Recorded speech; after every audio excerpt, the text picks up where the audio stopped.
ICT Inclusive Digital Transformation. Asante sana. Awali ya yote tunamshukuru Mwenyezi Mungu kutupa muda na siku ya leo. Wako wengine ambao walitamani kuwepo lakini hawakuweza kuwepo. Sisi Mungu ametupendelea tumeweza kuwepo hapa.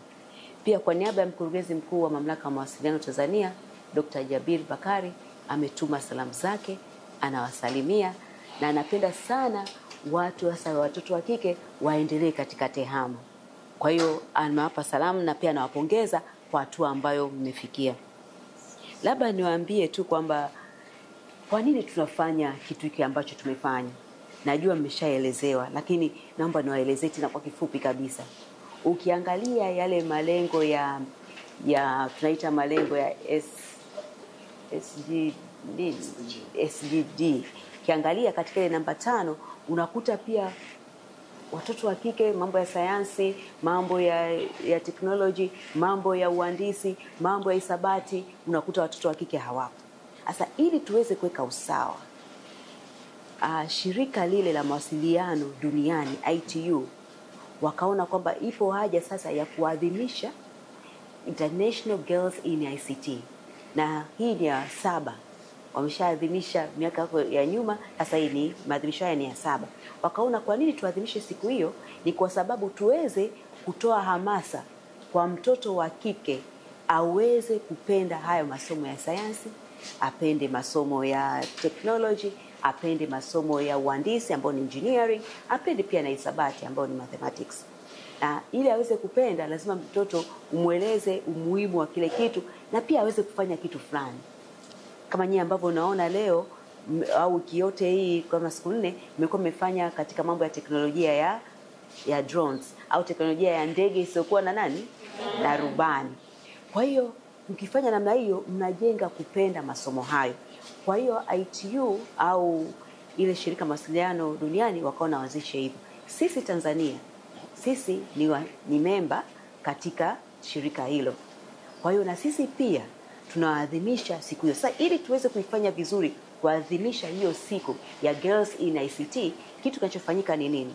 Kitu kinachofanyika ni kwamba tunaenda katika skuli mbalimbali. Tunaanza skuli ya awali, tunaenda katika skuli za sekondari, tunaenda katika skuli zile za msingi, tunaenda katika vyuo vikuu, tunatafuta watu au wanafunzi ambao wataweza kujifunza teknolojia mbalimbali ambayo itakuwepo kwa kipindi hicho ambapo itakuwa imechaguliwa, alafu wakikaa pamoja wakifanya wanashindana kwenye magrupu yao, wakishindana ile grupu itakaloshinda sasa tarehe 24 Aprili wanaenda Dar es Salaam kwenda sasa kuadhimisha siku hiyo. Na kwenda kuadhimisha kule ina maana wataenda kuonyesha kile kitu ambacho wamefanya.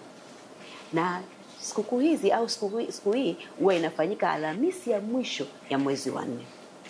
Kimsingi unakuta watu wote wameshinda. Wote wanakuwa wameshinda. Tangu imeanzishwa miaka yote ambayo nimekuwa nikishiriki, unakuta wote wameshinda. Wote ni wazuri. Wote wamefanya vizuri. Lakini sasa unakuta serikali haina fedha ya kuchukua wote kuwapeleka kwenye eneo ambao maadhimisho hayo yanafanyika. Kwa hiyo unakuta sasa unaangalia huyu aliongeaje, alipresent vipi, unakuta unaangalia tena vitu vingine mbalimbali ili tu kwamba aweze apatikane nani? Mshindi. Lakini unakuta watu wote ni wazuri. Mimi sasa huu ni mwaka karibu wa 4 nashiriki katika mashindano haya kuangalia, unakuta wote ni wazuri. Yaani wote. Na kama kwa mfano tu nikichukulia hapa nilipofika, wakati wale ambao wanakuja kusema hapa mbele, yale magrupu, tukianza ile grupu la Newton, tukija grupu la Fighters, tukija grupu la Girls Unit, tukija grupu lile la UTW. Ukiangalia magrupu yote hayo wavokuwa wanaongea, unaona kabisa hawa watu wote wanaweza. Lakini sio wote ambao wanaweza serikali kagharamia wote wakaenda wapi? Wakaenda Dar es Salaam. Kwa tukifanya mashindano hayo tunaenda sasa kule Dar es Salaam, wanaenda kuonyesha kile alichofanya. Na kwa nini tunaenda kuonyesha kile alichofanya?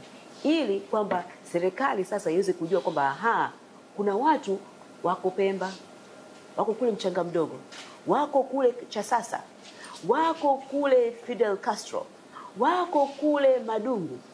Shule gani ambayo nimeiacha? Wako kule Dr. Shein, kwamba kumbe kuna wanafunzi kule wanaweza. Kwa serikali inaweza kapanga mipango yake vizuri ya kujua ifanye nini kuweza kuendeleza watu hao. Sasa Mamlaka ya Mawasiliano Tanzania kwa kuona hivyo imeona sasa pia tuende waje Zanzibar. Kwa hiyo tulikuwa Unguja mwezi wa 3, na Unguja tulikuwa na skuli zile ambazo ni 5 pia na wanafunzi 30. Hapa Pemba tumekuwa pia na skuli 5, wanafunzi 25. Ngoja nikwambie, msichana kama ulikuwa msichana unaweza. Yaani wewe unaweza. Ni ile tu kuiambia akili yako kwamba mimi naweza. Hivi mtu anayerusha ndege ana nini tofauti na wewe? Au mwanaume ana nini tofauti na wewe in terms of akili? Soma nguvu wanashinda wao. Wana nini tofauti na wewe? Hakuna. Kwa hiyo wote ni kwamba tunaweza. Mradi tunachohitajika kufanya ni kuamua. Tunaamua kwamba tunafanya hiki. Na pia kujituma na kutokukata tamaa. Usikate tamaa. Na wala usikubali mtu akakuvuta nyuma. Yaani wewe songa mbele.